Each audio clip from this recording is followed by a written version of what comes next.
Major Mohammed Ali Shah to shed in his inputs in the Panjshir situation.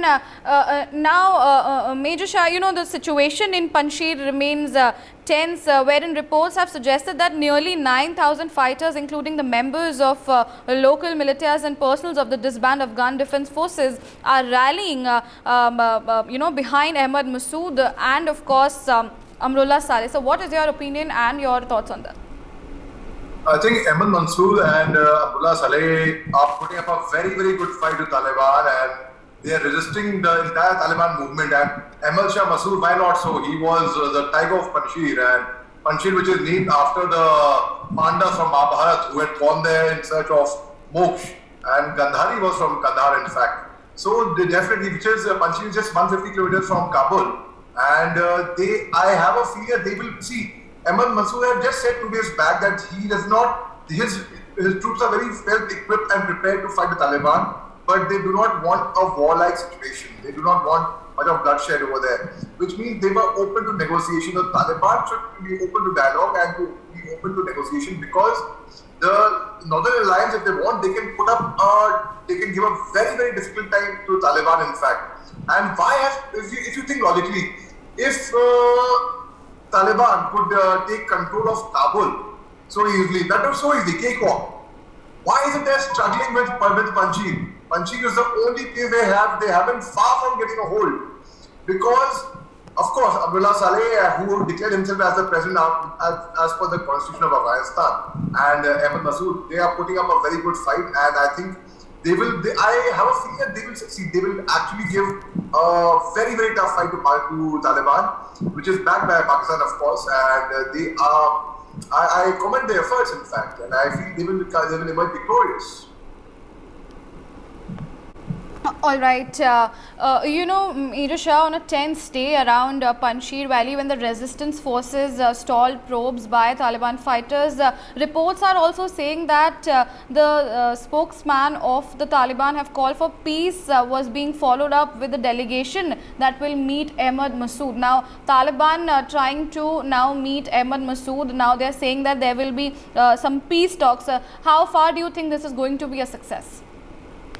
See, I will tell you, one, we have to understand the leadership of Taliban, who talks peace, who talks amnesty for everyone who's over there, but then the foot soldiers of Taliban, they are not in sync with their leaders. For example, Hibatullah talks, he is more of a religious head actually, more than a military commander. His son was a suicide bomber who was killed in 2017, when he was attacking a US post. So that's Hibatullah for you. And Abdullah Massoud, the leader of Taliban, the chief. Muhammad brother, who was named brother by Maulana Umar, in fact. So brother was banished from Afghanistan for 20 years. He returned back after 20 years now, who's expected to become the president, in fact, if the Taliban government would have taken over. Whereas the Taliban is saying that they will wait for 31st August for the US troops to withdraw, and they will announce the leadership.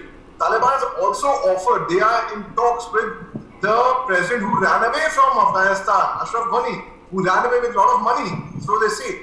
So now you have to understand their leadership. Suhail Shaheen, the spokesperson who is spoken about becoming the foreign affairs minister with the Taliban, if the Taliban government takes over, that is Maulana Yaqub, for that matter, who is only 31 years old, who was Muhammad Umar's son, founder of Taliban. So that is the leadership, and they definitely want to change the face, but I don't think they would be able to make much ground with it, because, as I told you, their foot soldiers are not in sync. Their leadership says something, Mr. Suhail Shaheen says something that's spoken on Taliban, but Taliban goes and does something else on the other hand. So they will have a tough fight over there. They will ultimately fight amongst themselves for power. That is going to be the fate of Taliban ultimately, and they will end up destroying each other. So when they come on the table with talks with Amrullah Saleh, with Ahmad Massoud, it would make a lot of sense, in fact, for them to sit down, talk it out, negotiate, because dialogue is the only way forward, not bullets. So let's wait and watch what exactly happens in Afghanistan, but the situation right now is not good at all. Right, but we take that point wherein you said that the negotiation and talks are the only way out for some kind of a peace in Afghanistan. But Ahmad Masood, who is quite strong in Panjshir, he has said that his forces have adequate stores of ammunition and arms to withstand the Taliban assault. Now, it's a contrast wherein the resistance is quite strong and wherein the Taliban is wanting a peace talk. Now, so how do you think this is somehow going to bring some sort of a conclusion, whether it's going to be for the people of Afghanistan or land up against the people of Afghanistan? Because here the concern is about the people of Afghanistan and not what Taliban is trying to somehow bring in more terror. See, Taliban definitely is trying to bring in more terror, even intentionally or unintentionally, but that is happening. And where the leadership sees, I don't think the world perceives us as terrorists. Biggest joke, the world does perceive them as terrorists, and the very fact is they have to work very hard. First, they have to get their own house in order for everyone to fall in sync, for everyone to be synchronized, firstly.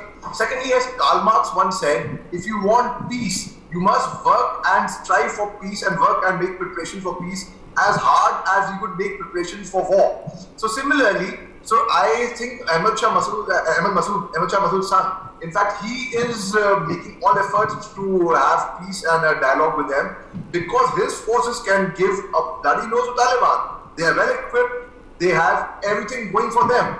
Now it's up to Taliban to actually come forward, whether they are ready to face casualty on their end or whether they are ready to come and talk with them. I have a feeling that Taliban will ultimately, just the way the Afghan troops surrendered to Taliban, I have a feeling, that's my reading, the Taliban, I call them their forces, their fighters, do not have the courage actually to actually force a fighting force. If had Afghan military put up a tough fight, they would not have been able to do what they did. But the fact is, Afghan military left Kabul without any this thing. So Taliban obviously came and took over Kabul. Now, when the forces put up a tough fight over there, then they will have a tough fight because Taliban, what they are very good at fighting with women and children, helpless people, going silently and putting a bomb somewhere and running away. And they are very good at fighting with their faces covered. With the moment they have to face a fighting force, I don't think they will have the courage to come forward and fight, so they will have to be cornered and be open to negotiation only because Panjshir is close to impossible for Taliban to take over, and Ahmad Masood is doing a fantastic job over there by not letting them inside. All right. Thank you, Major Mohammed Ali Shah, for your insightful thoughts.